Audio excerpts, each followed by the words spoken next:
Ooh.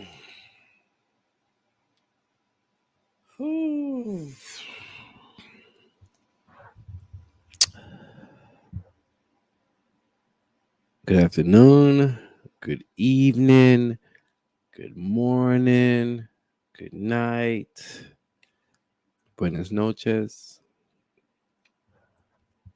Welcome to Moke and Friends, the show that never ends as long as there's internet.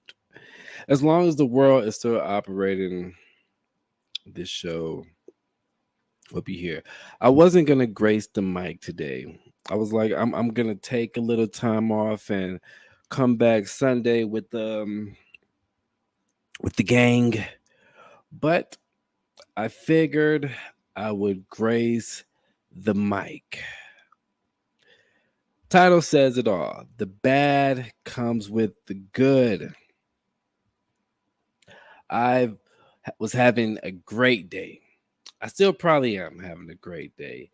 Everything good. Everything good. I've been just kind of moving in silence, living my life, trying to be a better dad, better boyfriend, better son, better brother, better uncle, better all that shit. Trying to better myself. Just do what I need to do for my family. So I'm excited to say this though, because I always think about a career, something to do. And if you know me, there was a big part of my life where a lot, a lot, a lot of my life was dedicated to music for roughly like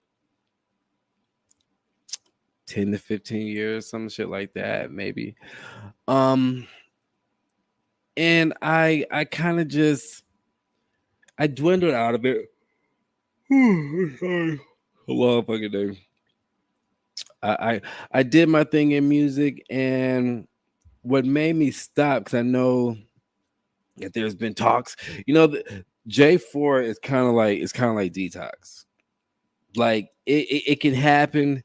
It's supposed to happen. It might happen. Probably won't happen, but it's a good possibility that it can happen. But I originally stopped rapping because when I had keep yawning. When I had I guess I'm tired. When I had Roe, I told myself, I said, self, got this beautiful girl here.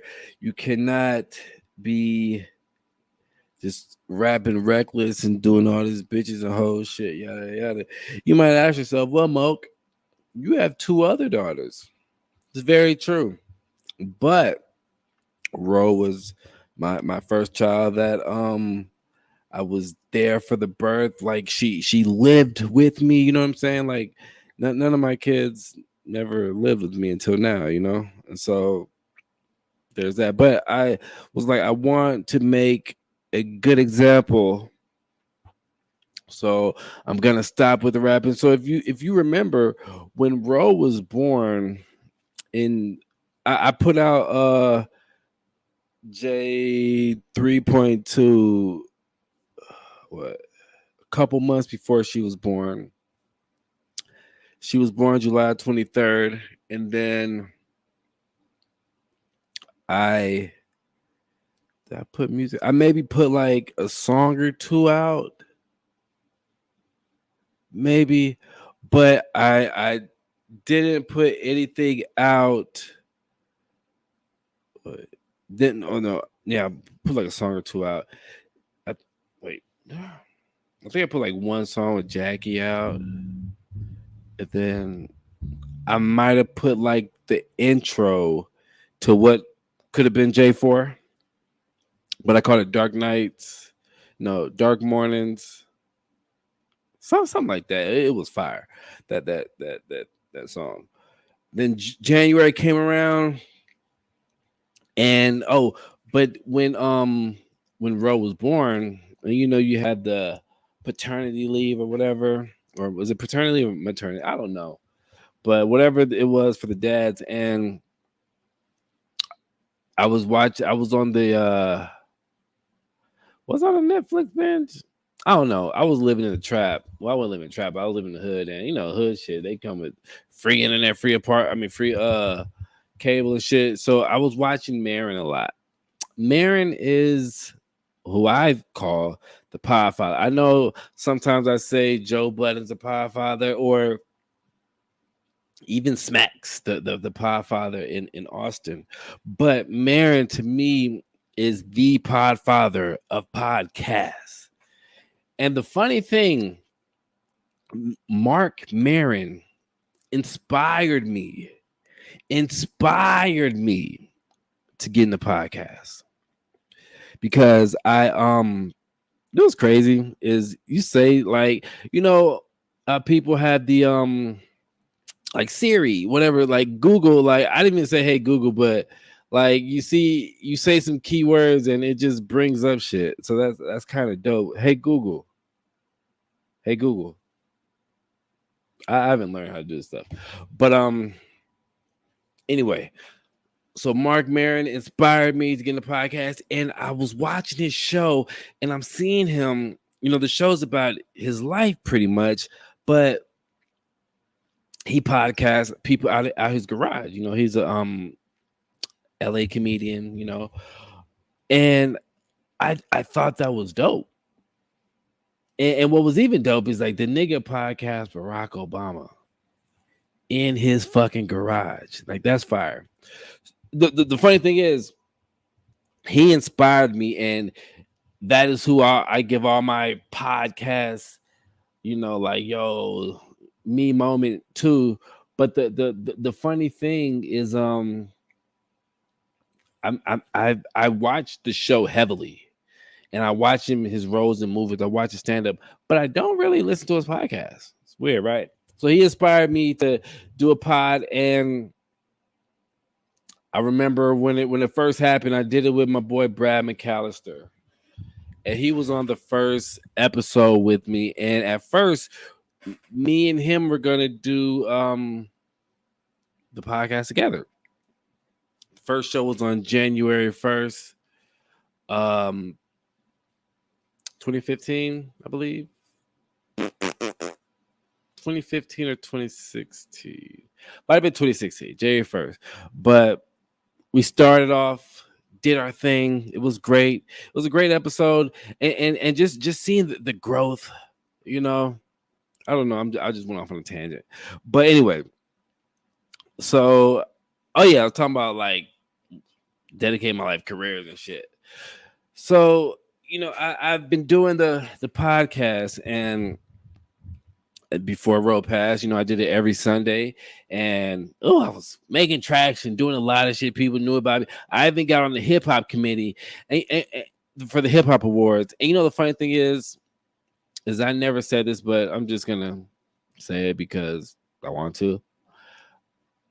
Not that anybody should thank me or do whatever, but I remember I interviewed Jake Lloyd because he was under Reno, and I had interviewed Reno, and then I just went down the list of his artists. I talked to Chiquita, I talked to Lonnie, and I talked to Jake Lloyd. I remember me and Jake Lloyd, like, we clicked, and I was like, nigga, you're like the Austin Frank Ocean, because he had the Reservoir Dogs. Like he was dope. And I remember the Austin Hip Hop Award Committee, they never heard of him. So I was on the committee board, and I was like, I'm gonna be a biased piece of shit.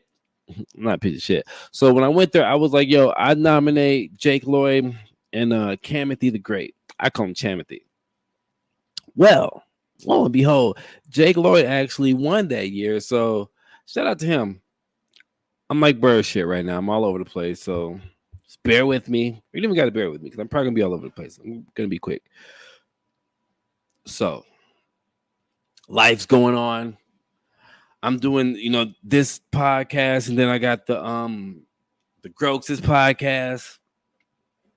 Still doing a little bit of the Moke and Friends. It's just I like interview podcasts, but right now I kind of like just being myself and talking reckless. Because if you notice on the interview podcast, I'm very reserved. Like I'm very just like, because I don't want to get up there and talk all ratchet and maybe fuck with somebody's image. And I had a reality check on image when because I don't like when I do interviews, I don't pre-record my interviews. I do them live, whatever. But I remember when I talked to Jackie, she was like, "Yo, we should pre-record it, just because we're good friends, and so shit could slip out." And she's like, actually on a level up there where it could jeopardize her.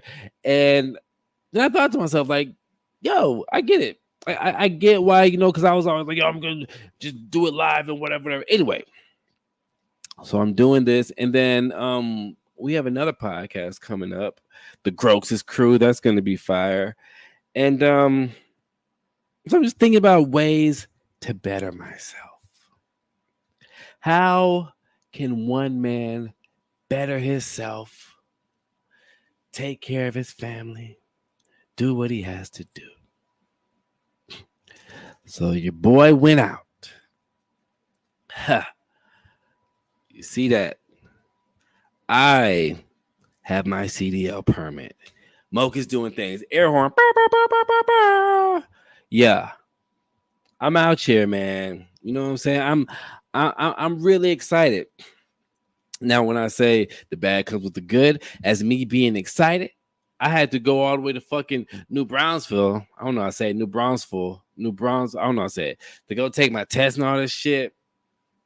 Traffic. It's hot as fuck. Get back. So it's New Brownsville, Wimberley, San Marcos, Buda. Go to I get to San Marcos, and then clack, cat, cat, cat, cat, cat, cow. Car start moving funny. And I'm just like, yo,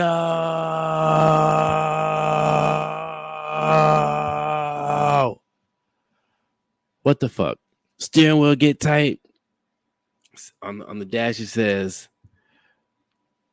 check charging system or charge. Something weird. Battery lights up there, and I'm just like, yo, I don't know shit about cars. I'm on the highway. Luckily, this happened under an overpass, so I'm not just in the sun. So I usually when crazy shit like that to me happens, I'm freaking out, whatever. But I'm still on a high. I'm like, I got my CDL permit. You know what I mean? I'm bread. And so I get out. First thing I do, I text my boy Josh. Moses is like, that's my nigga for life, love nigga, and that nigga is like my go-to mechanic guy, or just if I have problems like just in life, you know what I'm saying? That's my go-to guy because he's very level-headed, and he knows how to handle a frantic Moke. But I didn't call him frantically. I might have texted like, yo, call me, nigga, please. And then I text my girl, hit me up, stuck, pop the hood, looking, don't see shit. So I'm like, let me get back in the whip, try to go. Now there's cars. Phew, phew, phew, phew, phew. So I'm driving, steering wheel stuck. I'm like, yo, what am I going to do? And I'm thinking like, well, everything I had to do today is done. So I'm about 15 minutes from my crib driving on the freeway. You know what I'm saying? So Lord knows how long that'd be walking, which I wouldn't have done. I get Moses on the phone, and I'm like, yo, so blah, blah, blah, this was going on. And then he's like, yo, to see if you can get it to AutoZone or something. And so I'm like, yo, okay, it's driving, but the steering wheel is stuck. Shit, it's just like you turn that thing, and you let it go, it just goes like if you got a whip on the joint. So then he's like, yo, don't even drive to AutoZone. Just if you can make it to the crib, make it to the crib. He's like, yo, if it stop at AutoZone, then it sucks. I'm like, all right, bruh. I'm driving that thing, and it's like if anything would have jumped in front of me if I would have had to swerve, I would have be dead. I would be dead, or not dead because that's being drastic. But there's no room to swerve because this shit is so like it's like you gotta. So that's currently my situation right now. You know what I'm saying? So that's why I say the bad comes with the good. The good, you know, I'm a step closer to be a CDL boy. And if people notice, I never talked about me getting a CDL because I've been just kind of doing my shit in silence. You know, I feel like back in the day, I would always announce what I'm doing just because I don't know, is looking for some type of approval. Well, not even looking for approval, but you just always want to kind of stunt and do whatever. And I'm just like, you know what? Fuck that. You know, like the people who need to know, and I'm gonna just do my thing. You know what I'm saying? So that's what's happening right now. So yeah, so I got the paper joint. But yo, I love my picture. Like I love that. But yeah, Class A CDL joint, and restrictions none. I haven't got no endorsements yet because that boy they popped that. I didn't know that Texas had its own test. Like I know, you had to take others, but I didn't know Texas had a Texas state required joint. And boy, that thing sprung upon me late, late, late, late, late. But nah, I did my thing, man. So I'm just happy, you know what I'm saying. But I'm gonna get up out of here. I do want to say rest in peace, Mo. Rest in peace, Lucia. Rest in peace, Miss Annette. Rest in peace, Big Mama Papa. You know what I'm saying? Rest in peace, Guap. Rest in peace, Rosara. This is come up season. And my season this summer and this come up season is dedicated to Ro. You know what I'm saying? So we about to get it in. And rest in peace to my boy Crack, man. I'm about to get up out of here and I'm hungry. One of my favorite things to eat is I no matter what kind of groceries, the exotic meals, no matter the money, I love me some noodles, boy. I love getting some noodles and freaking it. One time I had some noodles and I put them in the skillet and fried them. Joints was good, but my aunt Heima, shout out to her. She taught me when I was living in the islands. She would make noodles into a gourmet meal. And not because she didn't have no, it's because she's a great cook, but she's creative. You know what I mean? So that's why now I put all the vegetables and stuff in my noodles. I'm doing all types of extra stuff and carrying on. I love noodles. It's probably not good for me, but shout out to everybody. Mom, I love you, and let me find the proper outro to play because when I play the on the grid joint, it on the grid joint it bans it in a lot of places. Oh yeah, make sure go to penmanshipclothing.com. The boy got some dope summer collection in her inner Moke 20 to get 20% off of your purchase. My birthday is July 21st. So if you want to get your boy something, give me some penmanship shit. And you might say, well, Moke, you sponsored by him. Oh well, support black businesses. But yeah, do that. Follow me on IG. I post every now and then since IG disabled my other page. I've been licking my wounds. But yeah, but go to penmanship, man. I'm out this joint. And shout out to everybody, man. Shout out to everybody who just doing their thing. You know what I'm saying? Just continue to do